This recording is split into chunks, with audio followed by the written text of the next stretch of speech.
Halo, selamat pagi Oma Opa, Bapak Ibu, saudara-saudari yang terkasih dalam Kristus. Senang sekali saya Tania pada hari ini 6 Oktober 2022. Kita hari ini akan mendengarkan cerita tentang salah satu orang kudus yaitu Santo Bruno. Dan saya pada hari ini ditemani oleh Opa Basuki. Selamat pagi Opa. Nah hari ini kita bersama-sama di acara Oke hari ini. Orang Kudus hari ini.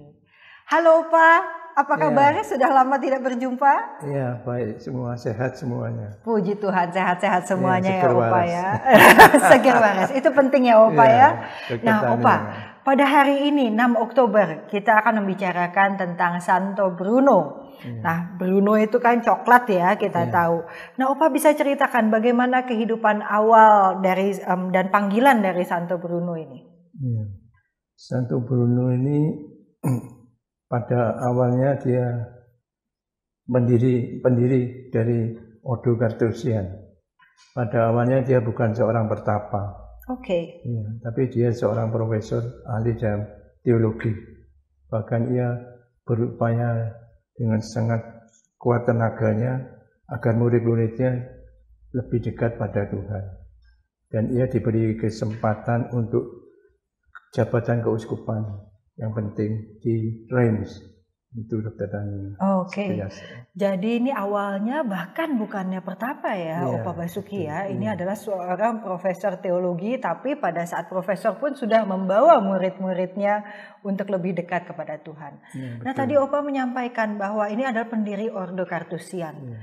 Opa bisa ceritakan tidak tentang awal mula berdirinya Ordo ini? Mulanya Bruno itu tidak terkesan dengan kehormatan walaupun dia seorang profesor, seorang pandai, dan tidak takut memikul tanggung jawab. Kemudian dia bertemu dengan Santo Hugo dari Grenoble dan ia diberi sebidang tanah untuk Santo Bruno dan teman-temannya. Dari itu ia membangun kapel dan kubu-kubu kecil di sana di daerah pegunungan yang disebut Cartresio sehingga inilah awal dari pendirian Ordo Carthusian itu. Wah, ini di daerah tersebut saya rasa ini juga kan beliau di sana juga ada yang bekerja di ladang, berpuasa dan berdoa dan benar-benar merasakan kehadiran Tuhan ya di padang gurun ya Opa ya. Oke, nah setelah ini bagaimana kisah pelayanan Santo Bruno berikutnya pada saat setelah berkumpul di Carthrese, lalu bagaimana kisah pelayanan Santo Bruno waktu itu? Di padang gurun itu dia merasa menemukan suatu kedamaian bersama teman-temannya itu.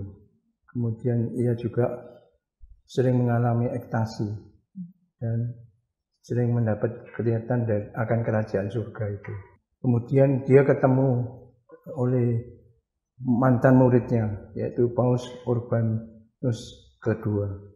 Di sana Paus Urbanus minta pengorbanan yang berat bagi Santo Bruno ini, karena Santo Bruno ini sebenarnya dengan diminta untuk sebagai penasihat itu dia tidak senang, sedih karena dia harus meninggalkan pertapa itu yang dia sukai.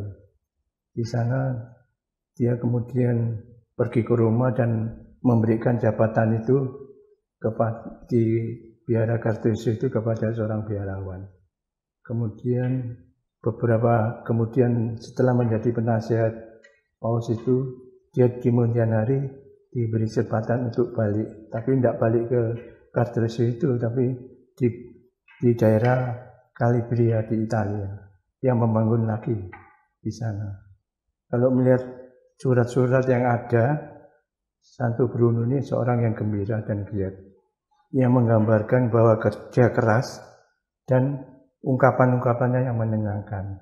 Bahkan ia sampai memanggil seorang sahabatnya untuk melihat keadaannya itu sendiri. Itu yang bisa saya ungkapkan di sini. Luar biasa nih Opa Basuki. Jadi kalau kita lihat tadi Opa cerita bahwa Santo Bruno ini pada saat menjadi pertapa itu sangat menyukai ya, tapi pada ketaatannya ini yang saya luar biasa, saya sungguh salut ketaatannya pada Paus. Pada saat tadi Opa cerita bahwa saat Santo Bruno saat itu diminta untuk menjadi penasehat dan meninggalkan semua yang disukai, beliau tetap taat. Dan yang luar biasa lagi adalah beliau tetap bersuka cita ya tadi Opa Basuki. Oke. Jadi Opa Basuki, kalau kita dengar dari cerita Santo Bruno ini, apa sih yang dapat kita pelajari? Apa yang dapat kita bawa pulang sebagai orang yang hidup di masa ini ya Opa? Khususnya misalnya nanti buat Opa atau buat Oma Opa juga yang menonton acara ini di rumah. Mungkin di saat-saat kita harus memilih atau sesuatu yang kurang menyenangkan, tapi bagaimana peran Santo Bruno nih? Pesan-pesan apa bahwa apakah kita harus tetap bersuka cita di saat meskipun saat sulit atau bagaimana Opa? Mungkin Opa ada pandangan sendiri.